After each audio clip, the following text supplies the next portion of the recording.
Para poder transmitir un mensaje, primero tenemos que saber el contexto del lugar de una ciudad que se llamaba, donde estaba la iglesia, que era Sardis, que es la quinta iglesia en la cual el Señor habla al apóstol Juan para que tuviese una palabra. Y en el capítulo número 3, en el versículo 1 al 6, dice la palabra del Señor lo siguiente.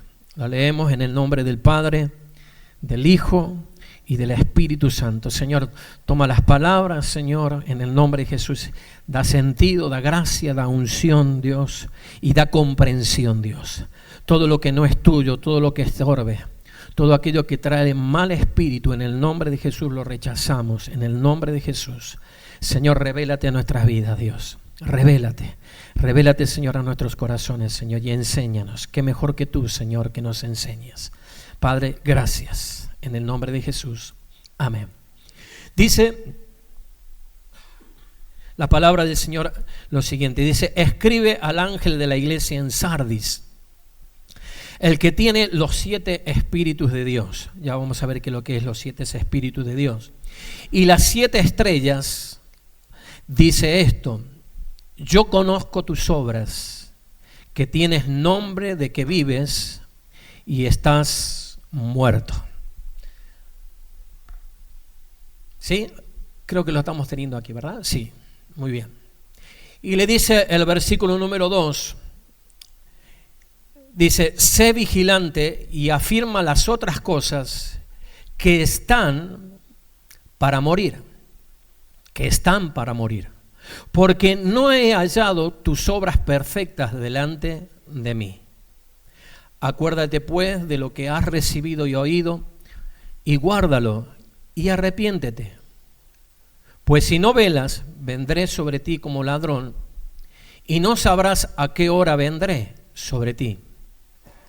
Pero tienes unas pocas personas en Sardi que no han manchado sus vestiduras, y andarán conmigo en vestiduras blancas, porque son dignas. El que venciere será vestido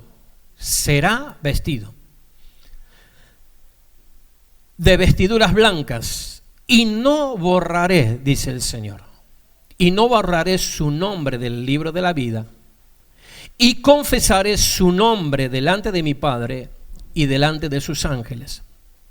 El que tiene oído, oiga lo que el Espíritu dice, ¿a quién? A las iglesias. No dice a la iglesia de Sardi, sino que dice a las iglesias. ¿Se acuerda que habíamos hablado y habíamos dicho que 7 es el número de la perfección? Habla acerca de una obra terminada. En 7 días o en 6 días creó Dios al mundo, y en el 7º día descansó Dios. El número 7 es significativo en la Biblia, podemos verlos en muchos pasajes, o sea, nos habla de totalidad, eso es lo que significa el número 7, y es enviada a las 7 iglesias. Y dijimos algunas cosas que por repetirla creo que viene bien por aquellos hermanos que no han estado estos días, los domingos en la iglesia, que eran fortalezas que tenía la iglesia, que se podían compenetrar todas las iglesias. No es que no había más iglesias en la región, había muchas más iglesias, pero habla a iglesias específicas, hablando de una totalidad para todos los tiempos. Eso significa el número 7 en la Biblia. Por eso dice, esto dice el Espíritu a las iglesias que las mostramos. No sé si tenemos el mapa, el mapita de las iglesias, que está en la actual Turquía, la que nosotros podemos ver a través de este mapa, y podemos ver la actual Turquía. No se ve muy bien. Y aquí está la iglesia, hablamos acerca de la iglesia de Éfeso, ¿se acuerdan? La de Pérgamo. Y Sardis, ¿a dónde está Sardis? Uy, se me perdió Sardis. Acá está, Sardes, que es Sardes. Es una ciudad también muy importante. ¿Por qué? Y vamos a ver las características de esta ciudad. Dice que más de 600 años antes de que se escribiera esta carta, el libro de Apocalipsis, a la iglesia de Sardis, la ciudad había sido capital del imperio, o mejor dicho, del reinado de Lidia, siendo una de las mayores ciudades del mundo antiguo. Esta ciudad era muy significativa. ¿Por qué era significativa? Ya vamos a ver un gráfico también que tenemos. Era estratégica porque su posición en el lugar era estratégica y ocupaba una parte muy importante de la geografía, y había muchos que la hacían denotar a esta ciudad importante por muchas razones, que vamos a ver algunas de ellas. Si podemos poner el de este escrito que hay por ahí, el que te mandé, Cami, este mismo. Esto la foto es otra foto, ¿vale? Pero, por ejemplo, en esa ciudad había un río, el río de oro, le decían, o le llamaban, el oro del Páctolo, Era una ciudad muy rica en sí, o sea, era una ciudad donde se extraía mucho oro. Entonces, al ser una ciudad de muchos recursos materiales, entonces tenía sus características de que era una ciudad fuerte, sus murallas, todo lo que hacía el compendio de la ciudad, la hacía segura a la ciudad. Pero dentro de esa ciudad, dentro de ese lugar, acá leemos, ¿no?, el río de oro, el oro del Pactolo o Pactolus, hay otra parte de otra traducción que se dice. Sirvió incluso para homenajear a otros dioses de ciudades griegas. Y fue el pueblo lidio quien, según muchos autores, erigió por primera vez como dios al dinero, es decir, su uso de moneda como forma de intercambio, o sea, donde se empezó a usar el oro como intercambio, donde comprar, ¿no? O sea, era un signo monetario para poder hacer transacciones, para que lo entendamos de alguna forma. Entonces tenía mucho significado. La estrategia posicional que ocupaba le había convertido en una activa ciudad comercial. A lo que hay que añadir las enormes cantidades de oro que se extraían de este río, del Páctolos. Su riqueza era sabida, y desde los tiempos de Creso, que fue un gobernador, digamos, que reinó precisamente en este tiempo, en el tiempo de mayor auge de esta ciudad, su más famoso gobernante se reconocía, y había un dicho o algo: es más rico que Creso, ¿no? O sea, que era una persona, cuando a alguien se la quería identificar, le decían que era más rico que Creso, o era rico, tan rico como Creso, que era el gobernante de aquella ciudad. Sin embargo, en el momento de escribirse el Apocalipsis, de aquella gloria del pasado, solo quedaba el recuerdo, ya que el estancamiento y la decadencia se habían apoderado de la ciudad. La decadencia, escuche, el estancamiento se habían apoderado de la ciudad. El contraste no podía ser mayor entre lo que había sido y lo que era en entonces. Pareciera que la facilidad con la que Sardis podía enriquecerse era la razón de su debilidad. Así como tenía el poder para poder enriquecerse, también había una debilidad en la cual se podía empobrecer. Por eso a veces Dios nos habla a nosotros, a veces nuestras fortalezas, o creyendo nosotros en nuestras fortalezas, a veces esas fortalezas nos llevan a nosotros a la decadencia, a la dejadez en nuestra vida, y creemos estar seguros, como esta ciudad creía estar segura, pero sin embargo hay una palabra de parte de Dios a esta iglesia, aunque la iglesia era una iglesia judía, era una iglesia donde había una sinagoga. El hermano Richard me mandó una foto acerca de una exposición arqueológica que hubo en aquel entonces, de una importante sinagoga, porque ahí no tan solo vivían, dijimos la vez pasada que era parte, digamos, de la parte de los gentiles, porque no pertenece al pueblo de Dios. Es lo que hoy en día es la antigua tierra esta, es la que hoy conocemos como Turquía. Pero en ese lugar había un remanente de la diáspora de los judíos que se habían inmigrado para aquel lugar y habían construido una sinagoga. ¿Tenemos la foto de la sinagoga? una sinagoga donde ellos se habían reunido. Pero ¿qué pasa con la iglesia? El mensaje no es para el pueblo, para la ciudad, sino que el mensaje es para la iglesia que vivía, que convivía con la gente local de ese lugar. Mire, nosotros corremos grandes riesgos y la iglesia a veces cae en este riesgo en la actualidad. O la iglesia se hace a la ciudad o la ciudad se hace a la iglesia. Las costumbres de la iglesia se pueden implementar en una ciudad o las costumbres, las buenas o malas costumbres de una ciudad se quieren meter dentro de la iglesia. Esos son los peligros que hay. Entonces cuando se escribe esta carta, cuando se habla de esta carta, cuando se habla, la iglesia había entrado en una etapa o había entrado en una dinámica de acomodamiento, no sé si es la palabra correcta que digo, o una costumbre. Se habían acostumbrado a convivir con el pecado. Se habían acostumbrado, ¿por qué? Porque no tenían necesidad de nada. Fíjese, a diferencia de otras cartas que hemos hablado y que hemos leído anteriormente, el apóstol, o mejor dicho, el Señor Jesús le dice: pero tengo contra ti que aborreces las obras, y habla acerca de las obras. Fíjese que en esta carta no dice esto, que aborrece. ¿Por qué? Porque esta iglesia no aborrecía las obras. Es más, se habían acomodado de tal forma que a ellos les daba igual todo lo que hacía la gente. Por eso no le dice, el Señor también le dice, en ninguna parte vemos que esta iglesia es perseguida, no sufre la persecución. ¿Por qué no sufre la persecución? No sufre la persecución porque si ellos estaban haciendo lo mismo que hacían los otros, entonces ¿qué persecución iban a sufrir? ¿Verdad? Se habían acostumbrado, se habían amoldado a la ciudad. Y esos son los peligros que nosotros tenemos, de amoldarnos. Nuestros principios, los valores que nosotros tenemos como cristianos son totalmente diferentes a lo que maneja el mundo. Y no porque seamos nosotros una casta especial, o porque somos el pueblo de Dios, aunque dice la Biblia que somos real sacerdocio, especial tesoro de parte del Señor. Pero fíjese, todas estas cosas llevaron a la relajación en la gente. Ellos confiaban más en los muros que tenían, o confiaban más en la religiosidad que profesaban, que en ser renovados en Dios. Por eso dice tienes aspecto de estar vivo, pero estás muerto. O sea, lo primero que le dice el Señor, le dice, tienes características de estar vivo, pero dentro de tu corazón o dentro de ustedes hay algo que se ha muerto. ¿Y qué es lo que se había muerto? El celo por las cosas de Dios.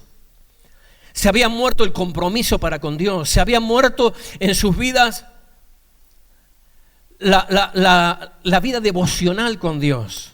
Había entrado en una desidia espiritual. Es lindo poder ver comentarios, porque a veces cuando nosotros leemos la palabra del Señor, la vemos por encima, ¿verdad? Pero hay muchas cosas que nos quieren decir. Entonces la ciudad había sufrido lo que iba a sufrir la iglesia, o lo que estaba sufriendo la iglesia. La iglesia, o mejor dicho, la ciudad de Sardis, esta ciudad de Sardis, ellos habían sufrido dos conquistas. Habían sufrido producto de no ser vigilante, de no llevar a cabo, o de la relajación esa que yo le decía, de producto de tener muchos recursos materiales. Ellos tenían recursos materiales, entonces se creían fuertes, como mucha gente. Hay gente que se cree fuerte, hay gente que brilla, pero cuando tú ves el interior de esa gente, o cuando tú ves el interior de las iglesias, ves que no está nada bien. Y entonces hay una palabra de Dios. La palabra de Dios viene para reencaminarnos. La palabra del Señor viene para direccionarnos. La palabra del Señor viene para corregirnos, para que podamos ver, para que la revelación de Dios venga sobre nuestras vidas y podamos ver las promesas que Dios ha dado para sus hijos. ¿Cuánto creen en las promesas de Dios? Pero también debemos entender de que hay correcciones de parte de Dios para nosotros. Hay correcciones que tenemos que hacer. La ciudad parecía inimpugnable, sin embargo fue capturada por Ciro el persa y por Antíoco, otro más. O sea, eso fue en el año 540 antes de Cristo y en el año 218 antes de Cristo. Ellos sufrieron esta consecuencia. El pueblo, la ciudad sufrió, y era lo mismo que le estaba pasando a la ciudad. En esas dos ocasiones, en ambas ocasiones, puede que fuera posible porque sus pobladores fueron sorprendidos por su enemigo al estar excesivamente confiado en la resistencia de su fortaleza. El hecho de que una ciudad parecía tan poderosa y que fuera conquistada tan fácilmente, la había convertido en un objeto de burla. La gente se burlaba de esta ciudad.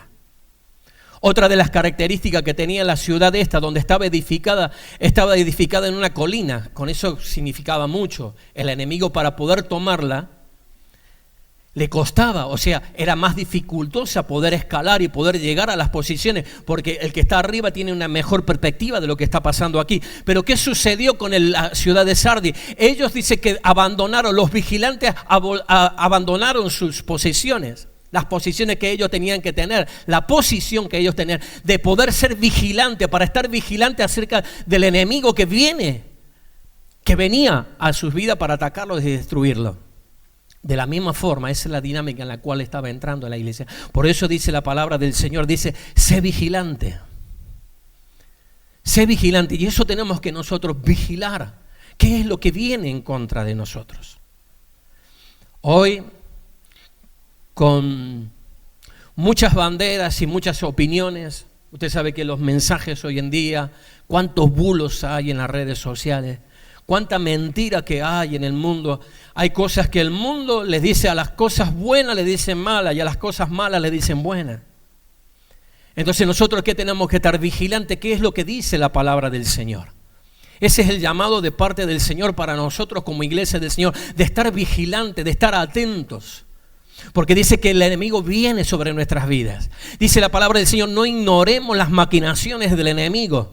Y el enemigo te va a atacar, y el enemigo nos va a atacar cuando nosotros no somos vigilantes, cuando no estamos siendo condescendientes, o mejor dicho, cuando estamos siendo condescendientes con las obras de las tinieblas, o cuando nos identificamos con las cosas de este mundo. Entonces baja nuestra guardia, nos relajamos, viene el relajamiento espiritual. Y lo que un día fue una verdad para nuestras vidas se convierte en un fastidio para nuestras vidas. El Evangelio no cambia, querido hermano. El Evangelio nos llama a ser vigilantes, a estar expectantes, a tener cuidado acerca de las cosas que nosotros hacemos, porque por donde nosotros menos las esperamos vendrá el enemigo. ¿Se acuerda cuando hablamos acerca de la doctrina de Balaam? Que ellos se relajaron, estaban bien fuertes en guerra, en batalla, pero sin embargo dice que aparecieron unas muchachas allí en medio del campamento, unas moabitas, y como no lo podían destruir, no podían maldecir al pueblo de Israel, o como no podían maldecir a los hijos de Dios, de la misma forma hoy viene el enemigo sobre nuestra vida para distraernos. Y a veces el enemigo viene en forma, o mejor dicho, vestido de luz, para hacernos caer, para hacernos claudicar en nuestra fe. Y como consecuencia de eso, dice la palabra del Señor, que ese pueblo sufrió la muerte de mucha gente producto de haber pecado, de haber abandonado su relación con Dios y darle rienda suelta a sus pasiones carnales, a su adoración a cosas que no eran Dios. Dice la Biblia que el enemigo viene como león rugiente buscando a quien devorar. ¿Sí? No te va a venir con el tridente en la mano. Hay gente que dice, no, pastor, que yo no veo nada malo en esto. A veces viene con apariencia de piedad. A veces viene disfrazado de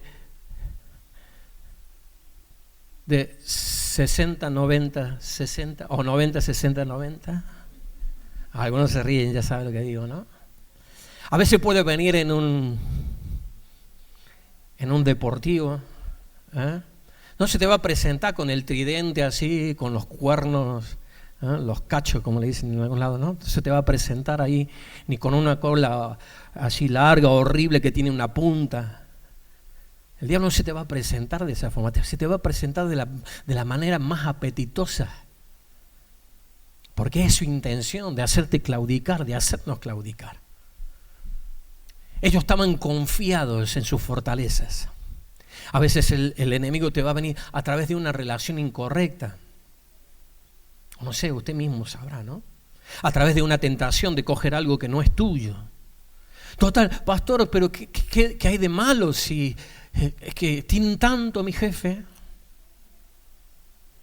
Yo hablo esto porque yo estoy aquí a varios kilómetros de donde yo trabajo.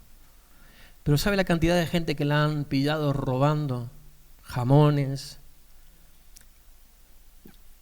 litros de Minerva, que son cosas que se usan? Total, la empresa tiene mucho.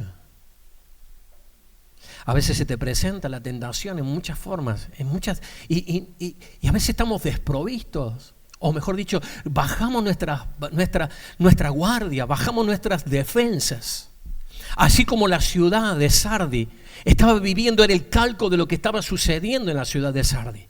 La iglesia había bajado sus defensas. Se habían acomodado, ya no denunciaban el pecado, le daba lo mismo, no denunciaban el pecado. Por eso la gente, escúchame, cuando una iglesia está viva, cuando la iglesia está viva, dice la Biblia, dice, no os sorprendáis del fuego de prueba que ha venido sobre vosotros, porque el diablo anda como león rugiente. Ahora una iglesia muerta, el diablo no se preocupa. A veces hay gente que está cauterizada su mente, está engrosado su corazón, está atrapado. Usted lo puede ver como Jesús lo ejemplificó a veces con los religiosos de la época, ¿no? Gente religiosos de la época. Jesús, ¿sabe cuál le dio el sentido a aquellas personas que les dijo, le dijo a los religiosos de aquel, vosotros por fuera están muy blanquitos, están muy limpios, porque era una costumbre del pueblo de Israel de blanquear sus tumbas, donde ponían sus difuntos, donde ponían sus muertos. Dice, por fuera están brillantes, están hermosos, pero por dentro, ¿qué le dijo el Señor? A veces la apariencia en nuestra vida. Seamos sinceros, queridos hermanos. ¿A quién podemos engañar? Por eso dice el Señor, yo conozco. Nosotros no podemos evadir el conocimiento de Dios sobre nuestras vidas. Ni yo puedo conocer tu corazón, ni puedo conocer el interior o lo que hay en el interior de tu corazón, en el interior de tu vida, pero Dios sí lo conoce. Por eso empieza el Señor diciendo, yo conozco tus obras. El Señor conoce nuestra vida. Y qué mejor que el Señor nos pueda conocer, porque nos da la posibilidad, como dijimos anteriormente a través de la cena del Señor, que tenemos la habilidad y tenemos la posibilidad de poder arrepentirnos delante del Señor. Por eso dice, si no te arrepientes pronto, vendré sobre ti. Así como vino el enemigo, que vino en sorpresa, atacó la ciudad de Sardi, de la misma forma Dios le dice, voy a venir sobre ti. Así como lo hice con la ciudad, vendré sobre ti. Y esto no se habla acerca de la venida de nuestro Señor Jesucristo, sino que venía el juicio sobre ese lugar. Iba a venir el juicio de Dios sobre esta ciudad o sobre esa iglesia. Por eso dice, vendré pronto y quitaré el candelabro de su lugar. ¿Te das cuenta? Hay iglesias, yo ruego al Señor, de verdad, oro a Dios para que esto no suceda aquí. Y no va a suceder, en el nombre de Jesús, no va a suceder aquí. Pero que no se quite el Espíritu Santo de Dios en medio nuestro. Que sea una iglesia del Señor, que no tan solo tenga el nombre de iglesia del Señor, sino que podamos vivir bajo la dirección y bajo la unción y bajo el poder de su Espíritu Santo. Que sea Él el Señor de este lugar. Ese es el deseo de mi corazón y es el deseo de Dios. Viene la advertencia de Dios y dice, si no, quitaré el candelabro. El Señor quitará iglesias. Ahora, cuando el Señor quita iglesia, no te mandas que vayas y montes otra iglesia. Te invita a que tú puedas ayudar a las personas que están allí, que podamos restaurar. Ahora, por supuesto, si la iglesia persiste en mantenerse mal delante del Señor, de caminar, la Biblia nos habla acerca, dice, apartados, dice, alejados de ellos, ¿verdad? Pero siempre hay una oportunidad. Hay una oportunidad de restauración. Y eso es lo que necesitaba la iglesia de Sardis. O sea, iba a venir el juicio sobre la ciudad. Iba a venir el juicio sobre la iglesia. Ahora lo bonito que podemos ver, si me acompañan en el texto bíblico, dice, acuérdate pues de lo que has recibido y oído, y guárdalo y arrepiéntate. Acuérdate de lo que has recibido y oído. ¿Te acuerdas cuando conociste al Señor? ¿Cuántos se acuerdan cuando conocieron al Señor? A ver, vamos, despiértese. Si hay alguien que está dormido al lado tuyo, pégale un codito así con mucho cariño, para que se despierte. Dile, despiértate tú que duermes. Levántate de los muertos y te alumbrará Cristo. Amén. Ahora, acuérdate, hay gente que se ha olvidado ese día que conoció al Señor. Por eso el Señor dice, acuérdate pues de lo que has recibido. ¿Cuántos han recibido de parte de Dios? Yo recuerdo, hermano, y aunque, mira, hace 40 años que he recibido al Señor. Hace 40 años que conozco a Dios. Yo me recuerdo ese día cuando yo llegué a la iglesia. ¿Cómo olvidarme de lo que recibí ese día?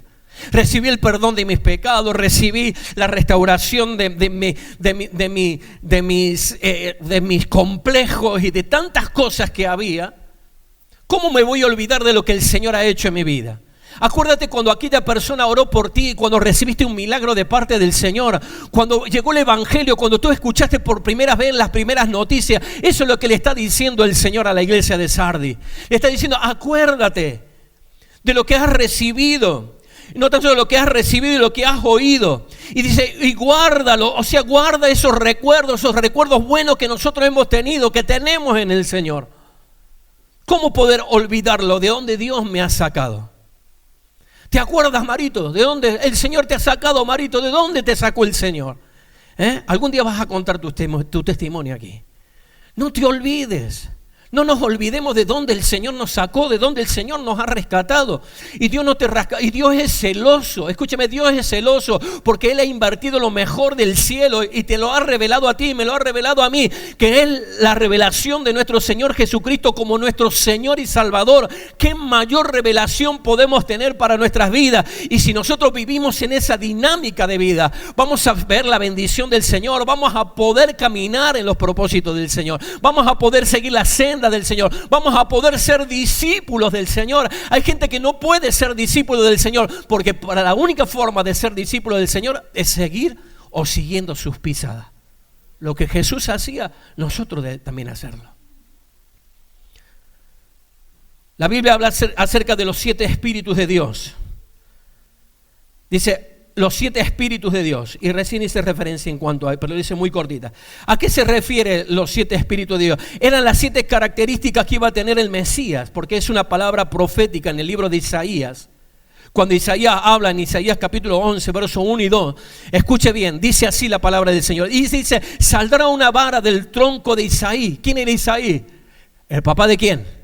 De David, ¿verdad? Y de esa es la descendencia de Jesús. Dice, y saldrá un tronco de la raíz, o saldrá una vara del tronco de Isaí, y un vástago retoñará de sus raíces. Está hablando una profecía acerca de Jesús. Y dice, y reposará sobre él el Espíritu de Jehová, el Espíritu Santo de Dios. Eso fue lo que reposó en la vida. Ahora, ¿qué estamos viendo? Si no tiene nada que ver con los frutos. Habla acerca de las características que iba a tener el Mesías cuando Él viniera a la tierra. Iba a ser las características del Señor, del Salvador. Dice, y reposará sobre Él el Espíritu de Jehová. El primero. Dice, los 7 espíritus. Habla acerca de los 7 espíritus. Ahí tenemos uno. Dice, el Espíritu de Jehová. Fíjese, espíritu de sabiduría. Otro espíritu más. Inteligencia. 3. Consejo, 4, poder, 5, espíritu de conocimiento, 6, y espíritu temor de Dios, número 7. El número 7 es la totalidad de Dios, es lo que trajo Jesús, y ese mismo espíritu que trajo Jesús la transmitió a su iglesia. Cada uno de nosotros tenemos que pelear para poder tener la inteligencia, para que podamos tener sabiduría, para que podamos tener consejo, para que podamos tener poder de Dios, para que podamos tener conocimiento, y para que sobre todas las cosas el temor de Dios nunca abandone nuestra vida. Porque si Jesús pudo manifestar el temor a su Padre, ¿cuánto más nosotros tenemos que manifestar el temor hacia nuestro Señor? Lo que pasa es que nadie se ocupa de esto. Nadie se ocupa en buscar del Espíritu Santo de Dios. Su vida está tan cauterizada, su mente está tan cauterizada, tan cerrada, que es imposible penetrar, no hay palabra que puede penetrar. Y eso muchas veces es a raíz del pecado, de las cosas que le hemos dado lugar al enemigo para que mine nuestra vida, para que la vida de Dios, para que la vida de Cristo no se manifieste en nuestras vidas. Hermano, no vamos a ir al cielo, te puedo asegurar, si nuestra vida no está en la corrección de Dios, si no caminamos en la corrección de Dios. Por eso dice el Señor, vendré pronto a ti. El Señor puede venir individualmente a cada uno de nosotros trayendo un juicio a nuestra vida. Y venía el juicio sobre la iglesia de Sardes. Vendré pronto a ti si no te arrepientes. El Señor dice a la iglesia de Sardis que está muerta. Seguramente por eso el Señor se presenta como el que tiene los 7 espíritus de Dios. Esto expresa los infinitos recursos del Espíritu Santo del Señor en nuestra vida. El Señor no nos ha dejado sin recursos. Tenemos el primero, que es el más glorioso, el que nos lleva a los otros. Es el Espíritu Santo de Dios en nuestra vida. Y es el que te habla y el que te está hablando en esta mañana. Y son las posibilidades que el Señor nos da como sus hijos. Volvamos a Apocalipsis capítulo 3. Acuérdate pues, dice. Pero tienen unas pocas personas en Sardis que no han manchado sus vestiduras. Siempre, gracias a Dios, siempre se existen los remanentes de Dios. Este es un remanente de Dios. Hay personas que no se han manchado. Hay personas que no han decidido no mancharse. Pero tienes unas pocas personas en Sardis que no han manchado sus vestiduras. Y dice, fíjese, dice, y andarán conmigo en vestiduras blancas porque son dignas. Estas personas son dignas. Andarán delante del Señor con vestiduras blancas. Pero tienes unas pocas personas. Fíjense qué curioso. Podemos ver nosotros en diferentes partes de la Biblia de que Dios siempre se ha valido de sus remanentes. ¿Se acuerda cuando Jesús multiplicó los panes y los peces? ¿Cuántos saben de esta historia? ¿A cuántos alimentó el Señor? ¿A cuántos? Dice 5,000. Sin contar las mujeres y los niños, ¿verdad? ¿Cuánto habrá sido? No sé. Dele el número que usted quiera, pero de 5,000 para arriba, ¿verdad? Ahora, a la hora cuando Jesús terminó de alimentar a esos 5,000, ¿cuántos se quedaron con él? 12. ¿Sí? O probablemente 13 con el niño que puso sus panes y sus peces, ¿no? Vamos a creer que ese niño recibió, ¿no? Siempre Dios se ha valido de los remanentes. Podemos ver en la historia, en diferentes etapas de la historia. ¿Cuántos? Fíjese, hay una historia que hemos predicado muchas veces acerca de Noé, ¿verdad? ¿Cuántos saben la historia de Noé? A ver, despiértese, vamos. ¿Cuántos conocen la historia de Noé? Dice que el mundo fue salvo por la obra maravillosa que Dios hizo a través de este hombre Noé. Era un mundo existente, pero sin embargo, ¿cuántos se salvaron? 8. ¿Sí o no? El remanente de Dios. Siempre habrá un remanente dispuesto. Siempre habrá un remanente dispuesto a no contaminarse, a no manchar sus ropas. Ahora, ¿cómo hago para no manchar mis ropas? No te metas en lugares donde no te han llamado. No te metas en ambientes tóxicos. Pastor, pero no estoy haciendo nada. Pero son ambientes tóxicos. Tarde o temprano te terminarás manchando. Y dice que los que se manchan, dice que, a ver, fíjese, había una de las costumbres cuando el pueblo judío, por ejemplo, gracias a Dios porque me estoy juntando con gente que conoce esto, y también lo podemos conocer a través de la palabra del Señor. Pero fíjese, una persona se consideraba inmunda. ¿Cuándo se consideraba inmunda una persona? Cuando tocaba ¿qué? Un cadáver, un muerto. No toque las cosas muertas, porque tarde o temprano el Señor te ve impuro. Oh, pastor, pero no es para tanto. Hay lugares donde no tienes que asistir. Hay lugares donde Dios no aprueba. ¿Por qué? Porque tarde o temprano te terminas manchando. Y el Señor no quiere que te manches. Dice, pero tienes unas pocas personas en Sardis que no han manchado sus vestiduras. Es una decisión que nosotros tomamos de no mancharnos. Evita. La Biblia dice, huye de las pasiones juveniles. ¿Sí? Dios no te dice, resiste las pasiones juveniles. Dice, huye. Y a veces no tan solo para los jóvenes esta palabra, es para la gente grande que tiene pasiones juveniles. El Señor te enseña a huir de las pasiones juveniles. No te dice que dice la Biblia, resistid al diablo, y que dice, de vosotros huirá. Pero cuando habla acerca de la moralidad del hombre, dice, huye de las pasiones, porque te vas a terminar quemando. Verso 5 dice, el que venciere será vestido. Fíjense, acá hay una palabra que está increíble, porque dice será vestido. No es que se vestirá, sino que el Señor nos va a vestir con ropas blancas. Ya no depende de ti, sino que depende del Señor. Dice, el que venciere. O sea que hay una posibilidad de vencer todas estas cosas. Dice, el que venciere será vestido de ropas blancas y no borraré su nombre del libro de la vida. O sea, ¿qué quiere decir? Que está la posibilidad de borrar el nombre de personas que un día dijeron sí al Señor, pero sus actos lo llevaron a una desobediencia, y como consecuencia el Señor dice, no voy a borrar aquellas personas que se dejen vestir. ¿Y cuáles las vestiduras que nosotros debemos ponerlo?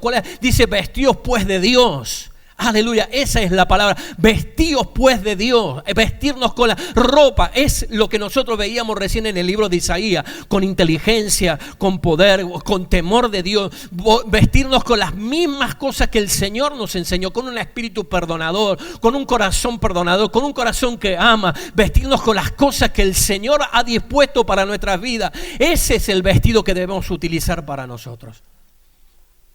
Dice, el que venciere será vestido de vestiduras blancas, y no borraré su nombre del libro de la vida, y confesaré su nombre delante de mi Padre. ¿Te das cuenta? Dios va a hablar bien delante de Dios. Jesús va a hablar bien delante de Dios de ti.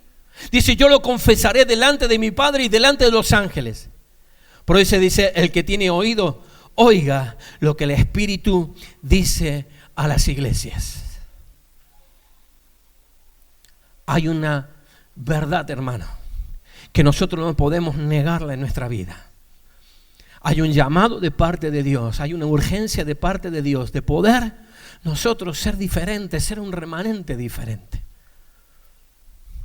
No podemos vivir a lo que a nosotros nos parezca. Hay gente que vive como en el libro de finales de Jueces, ¿sí? Cada uno hacía lo que bien le parecía. No es lo que bien te parece, es lo que la palabra del Señor nos enseña. Es lo que la palabra del Señor nos corrige. Es lo que la palabra del Señor nos advierte. Es lo que la palabra del Señor nos encamina, nos direcciona a hacer la voluntad del Señor. Jesús dijo, el hacer tu voluntad me ha agradado. Yo pregunto, ¿te agrada hacer la voluntad de Dios? A veces cuesta, ¿eh? Vaya que sí cuesta. Pero eso es lo que agrada a Dios. Eso es lo que agrada al Señor. Hacer la voluntad del Señor. Quiero que te pongas de pie.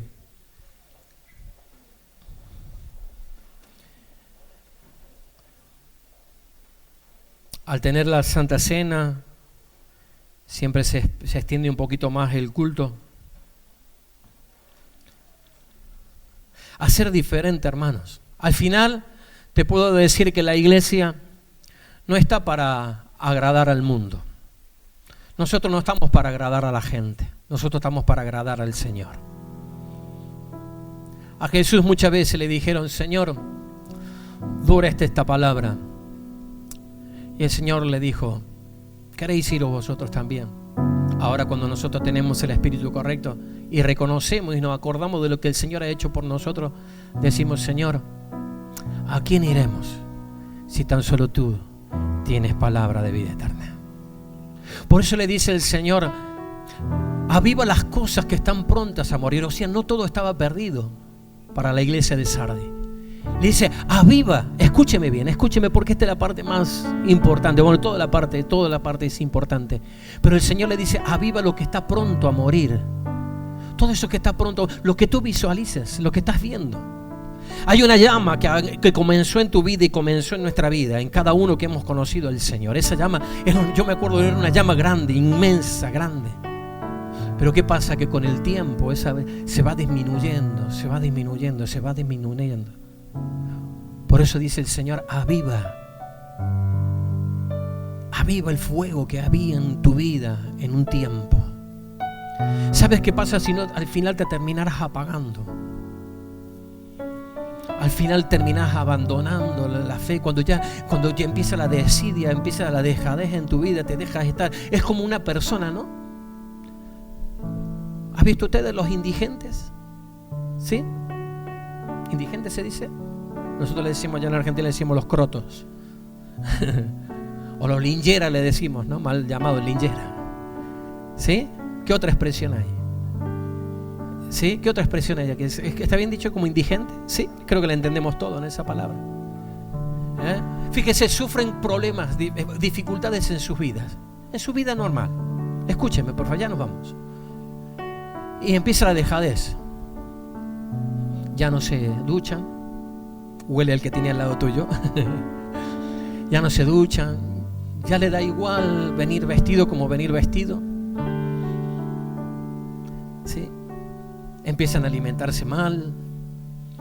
Y a veces hay gente, se han encontrado en las calles. Nosotros tenemos digo nosotros porque pertenecemos a la iglesia, como otras iglesias también lo hacen, que se llama rescate nocturno en Argentina. Rescate nocturno, salen por las calles y atienden. Y a veces se han encontrado con médicos, ingenieros, gente preparada, pero sin embargo la desidia, la dejadez, los problemas, las dificultades de no saber dónde han terminado siendo las personas que no deberían ser. Y eso a veces pasa dentro de la iglesia. La desidia, la dejadez, la comunión con Dios te va apagando, de a poquito te va apagando. El diablo no vendrá, mira, el diablo no te va a venir de golpe, ¿cómo se llama? Vendrá de a poquito, será sigilosamente, vendrá a tu vida, te empezará a cuartear, te empezará a cortar, te empezará a disminuir, te empezará a alejar de a poquito de la comunión de los hermanos, de la iglesia, de aquello que te hace bien. Empezará con una manito, con otra manito y con la mano que se va y que se desliza. Así empezará y así empieza. Todo empieza por lo poco y trae la decadencia en lo mucho. Y al final terminas perdido en Dios. Por eso le dice que no todo está muerto. Dice, aviva lo que todavía no ha muerto.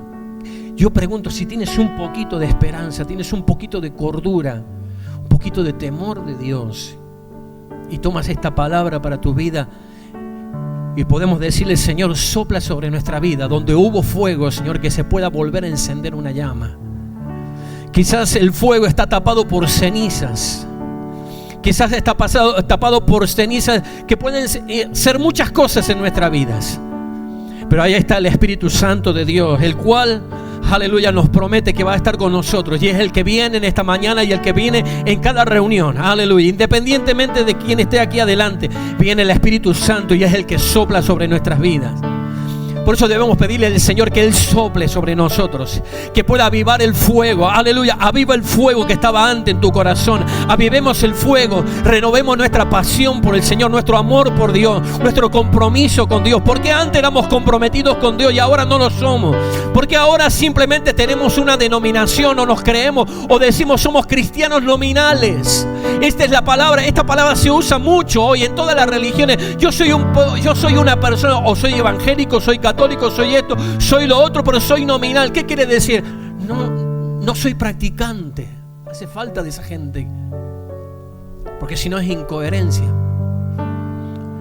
Que no tan solo lo que decimos, sino vivirlo. Hoy en las iglesias hay un montón de cristianos nominales que únicamente tienen el nombre nada más de ser cristiano. Y hay muchas iglesias que únicamente tienen el nombre de ser iglesia del Señor. Se han transformado en centros de entretenimiento. Yo recuerdo unas cosas que a mí nos causaba a nosotros asombro. Nosotros vivíamos en Belreguard, en un pueblo de Valencia, muy cerquita de Gandía, para aquellos que conocen la zona. Y estábamos a una calle de una iglesia grandísima. Y por favor, no es con el ánimo de ofender a nadie. Y cuando había una boda, cuando había un entierro, cuando había un bautismo, o cuando estaba la fiesta del pueblo, era la única vez que usted veía gente en esa iglesia. Y para cómo sabe que no las veía dentro de la iglesia, sino que las veía fuera de la iglesia. Y usted sabe, se lo voy a decir yo, usted lo sabe. Hay una iglesia tradicional, respeto y oramos por las iglesias, por todas las iglesias, oramos para que venga la luz del Señor, no es porque creemos que tenemos. Pero fíjese, alrededor de esas iglesias un montón de bares, y veíamos esto con mi esposa. Se hacían la ceremonia adentro, ya sea el bautizo o la boda o lo que había, y se llenaban los bares al costado, esperando que terminara lo que estaban haciendo. Son cristianos nominales, de nombre, pero cero vivencia. Y así en otras religiones, dentro de la iglesia cristiana evangélica también. Se han convertido a algunas, mira, a veces los programas que podemos tener, si no tenemos el Espíritu Santo de Dios, sonará muy bonita la canción, sonarán muy bonitos los instrumentos, los cantos, tendremos cantos bonitos, tendremos un lindo programa dentro de la iglesia, pero si no está el Espíritu de Dios, ¿de qué vale? ¿De qué vale si no tenemos la vida del Espíritu? ¿De qué vale nuestra vida? ¿De qué vale que seamos nominales, que tengamos un cartel grande en la puerta, iglesia cristiana evangélica, si no somos condescendientes con lo que decimos, con lo que nuestros actos no son tan poderosos como son nuestras palabras? ¿De qué vale que te denomines que eres cristiano y de la religión que sea, si no vas a seguir los pasos del Señor? Si no seguimos los pasos del Señor. La Biblia dice que por sus frutos los conoceréis.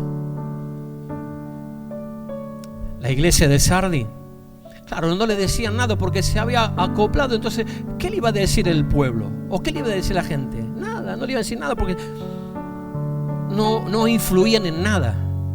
Por eso cuando vienen los ataques a la iglesia, una iglesia que está viva, siempre habrá ataque del enemigo. Pero aquí estamos. Y lo que nos da la confianza y nos da la certeza a nosotros como iglesia de Dios, de saber que Dios se pasea entre medio nuestro, que es la iglesia del Señor. Pero también lo que nos da certeza, si en algo particular me da la certeza y me da la convicción en lo que nosotros hacemos, es como dice su palabra. Dice que las 7 estrellas que ves en mi mano son los 7 ángeles, los 7 personas, los líderes espirituales. Y yo entiendo, y oremos y ore el Señor para que los líderes nunca salgan de la mano de Dios. Así que si usted viene en contra de mí, usted primero tiene que pasar por la mano de Dios. Si su pastor o el pastor se acopla, o si el pastor está dentro de la voluntad de Dios. Ahora, si el pastor sale de la cobertura de Dios, el pastor es vulnerable. Pero cuando tenemos esa convicción que estamos en la mano de Dios, nada ni nada nos va a detener. Vendrá el enemigo como un río, aleluya, pero el Espíritu de Dios levantará bandera. Aleluya. Pelearán contra ti, dice el Señor, pero no te vencerán. El Señor está contigo, dice el Señor, como poderoso gigante. Aleluya. Los que no tan solo profesamos una fe, sino que vivimos esa fe. Los que somos bendición y los que no somos maldición. Los que causamos unidad dentro del cuerpo de Cristo, a diferencia de los que causan división dentro del cuerpo de Cristo. De eso se hace cargo Dios. Ahora, mi preocupación y nuestra preocupación como iglesia es que poder estar en las manos del Señor. Aleluya. El que toca a uno de sus hijos, o el que toca a su pueblo, dice la palabra del Señor, que toca la niña a los ojos de Dios. Señor, bendice esta tu iglesia, papá. Señor, gracias por cada hermano que hoy estamos aquí, Señor. Señor, que podamos ser inspirados, Señor, para leer estas cartas, Dios. Señor, viendo la corrección que hay en cada una de ellas, Dios, pero tú nos corriges, Dios, y nos das promesas. Hay promesas grandes, poderosas para nuestras vidas, Dios. Hay promesas reales, verdaderas, Señor, aleluya. Y tú has prometido, Dios, aleluya, nombrarnos, Señor, y ser testigos delante de ti. El que se avergonzara, tú dices, Señor, en tu palabra, el que se avergonzara aquí en esta tierra de ti, Señor, tú, Señor, te ibas a avergonzar en el cielo. Pero el que te diera honor, que te diera honra a ti, Señor, aquí en la tierra, tú le hablarías al Padre de nosotros, Señor, aleluya. Por eso el que tenga oído para oír, que oiga lo que el Espíritu está diciendo a la iglesia del Señor. Gracias, Señor, gracias por cada hermano que hoy estamos aquí en tu casa, Dios. No siendo mejores que nadie, Señor, pero luchamos, Señor, con ser mejores. Anhelamos honrarte, bendecirte con nuestra vida, Dios. Ser la iglesia que tú quieres que sea la iglesia de sanidad para esta ciudad, Dios. Que podamos afirmar, Señor, aquellos que un día te conocieron a ti, Padre, pero que se apartaron, Dios. Señor, poder llamar a aquella gente, Dios, que está lejos, Dios, aquellos que nunca te conocieron, Dios. Padre, danos la habilidad, danos la fuerza, danos la sabiduría, danos el poder y danos el temor, Señor, para poder seguir las pisadas tuyas, Señor.